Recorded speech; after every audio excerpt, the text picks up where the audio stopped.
y hoy nos acompaña el doctor César Alarcón Costa, quien pertenece al Movimiento Libertad. Bienvenido a este espacio de diálogo más que de entrevista. Doctor, ¿cómo se define libertad? ¿Centro, derecha, izquierda? ¿Cuál es su ideología? ¿Para dónde camina? Muchísimas gracias por la invitación, la generosa oportunidad que nos brinda al canal satelital. Movimiento Libertad es un movimiento humanista de izquierda. Y esto significa que el centro de la evaluación y el parámetro de la economía, lo legal, lo institucional, debe ser el ser humano. Y de izquierda porque es necesario promover un cambio, pero un cambio democrático e incluyente, que supere la vieja etapa donde solo la oligarquía o las compañías transnacionales eran las protagonistas y el centro de todo proyecto nacional. Debe ser el ser humano, la familia, y el ser humano considerado como emprendedor, como un ser capaz de crear, de innovar, con espíritu, con energía, con fuerza, con vitalidad, con capacidad, crear todo lo que significa producción, tanto en el campo como en la ciudad. Esto es el humanismo de izquierda. Perfecto. ¿Usted qué piensa de este socialismo del siglo XXI? ¿Coincide con el humanismo que usted está promoviendo o no? Hay elementos que obviamente coinciden. El socialismo, por definición, en todas sus versiones, ha sido una ideología humanista. Entiendo que hablar del siglo XXI cuando se agrega al término socialista, pues es un socialismo moderno. Pero nosotros más bien hablamos de algo concreto, que es un Ecuador de emprendedores. O sea, el ser humano desenvolviéndose, creando, promoviendo. Perfecto. ¿Quién es César Alarcón Costa? Yo nací en la ciudad de Guaranda en 1953. Estudié la primaria en mi ciudad natal, en la Escuela Gustavo Lemos, la secundaria en la ciudad de Quito, en el Instituto Nacional Mejía, y fui presidente del Consejo Estudiantil en los años 1970-71. Luego estudié Derecho en la Universidad Central y fui presidente de la FEUE, de la Federación de Estudiantes Universitarios del Ecuador, entre los años 1977-79. Posteriormente me gradué de abogado en 1980 y en 1984 con la Fundación Ecuatoriana de Desarrollo establecimos el primer programa de microempresas que ha habido en el Ecuador. Antes de esa fecha nunca se había oído hablar de lo que era microempresa.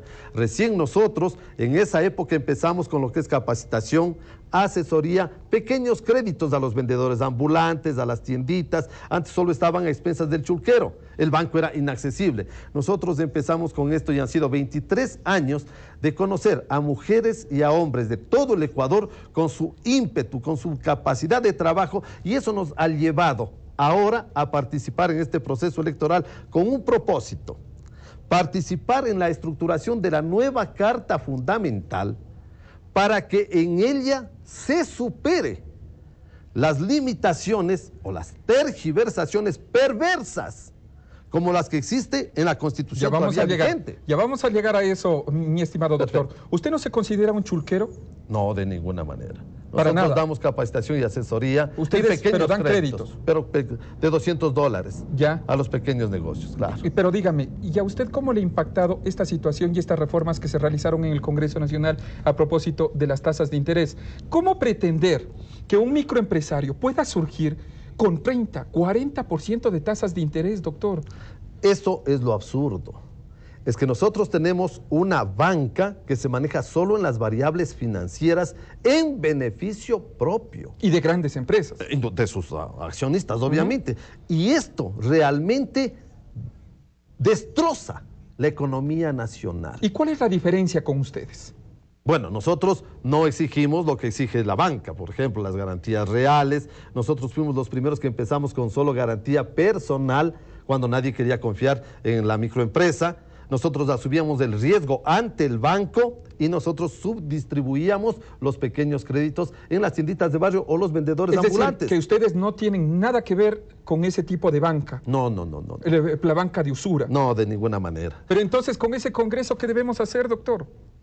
La Asamblea Constituyente debe disolver el Congreso Nacional el mismo día en que se instale. Que mientras está la Asamblea Constituyente, estos 180 días y los 60, que tal vez se prorrogue, nadie puede hacer reformas más que la Asamblea Constituyente. No, pues porque un marco se está derrumbando y el otro no nace todavía, entonces, ¿qué quieren legislar?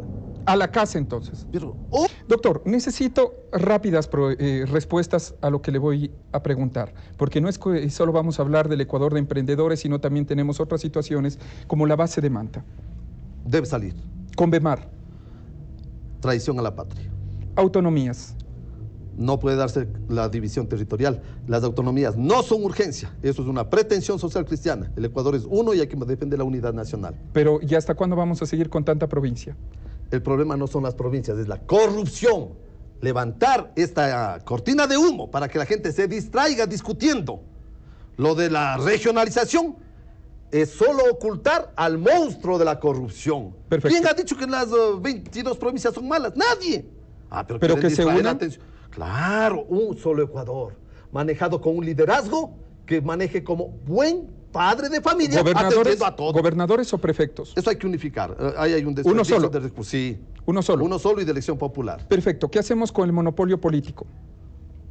Yo creo que estas elecciones han sido un ejemplo de democracia. Todos deben reunir firmas cada vez que se presenten a elecciones. No debe haber ¿Revocatoria del mandato? Automáticamente y para todas las funciones. Una palabra, dolarización. Debe mantenerse, pero no en la Constitución, porque esa no es moneda nuestra. ¿Pena de muerte? No. ¿Cadena perpetua? No. ¿Acumulación de penas? Con lo que tenemos es más que suficiente, pero nadie cumple por las leyes tramposas del área penal. Perfecto. Vamos, ¿qué es lo que se hace con los monopolios sindicales? Esto hay que regularizar. Tampoco puede haber abuso. Pero si hay abuso o no. Claro, hay abuso, obviamente, latisueldos, sueldos dorados, en el Seguro Social, en Petroecuador. Eso hay que regularizar. ¿Qué hacemos con el Seguro Social, por cierto? Hay que robustecerle y vigorizarle. Nosotros estamos planteando la afiliación de todos los ecuatorianos, pero especialmente de las mujeres y de los dueños de los pequeños negocios y los parientes de los migrantes. ¿Cómo puede ser? Pasamos como los hijos más ingratos que pueden haber. Las mujeres en el hogar no se les considera ni para la suma de la población económicamente activa. No son ni número.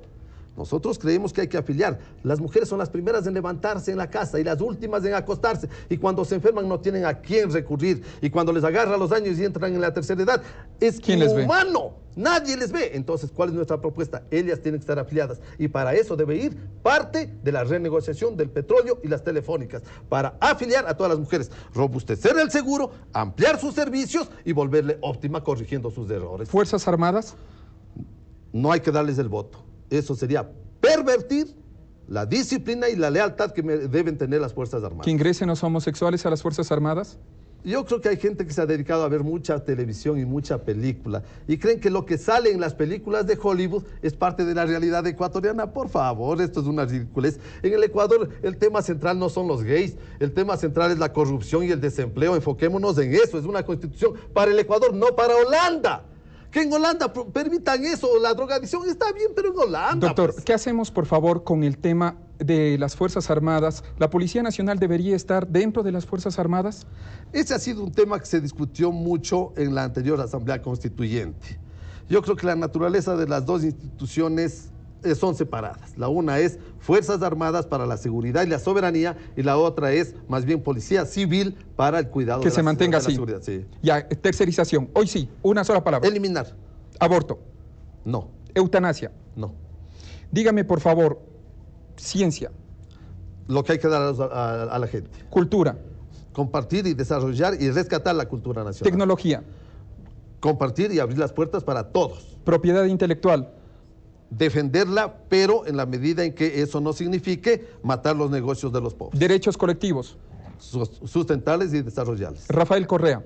Un líder que está proyectándose con valentía. Lucio Gutiérrez. Un nefasto personaje de la historia nacional. Álvaro Noboa.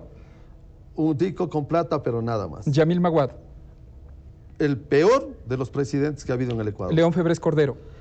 Un anciano que está caminando ya hacia donde le destine el Señor. César Alarcón Costa. Alguien que cree en la patria y en los emprendedores.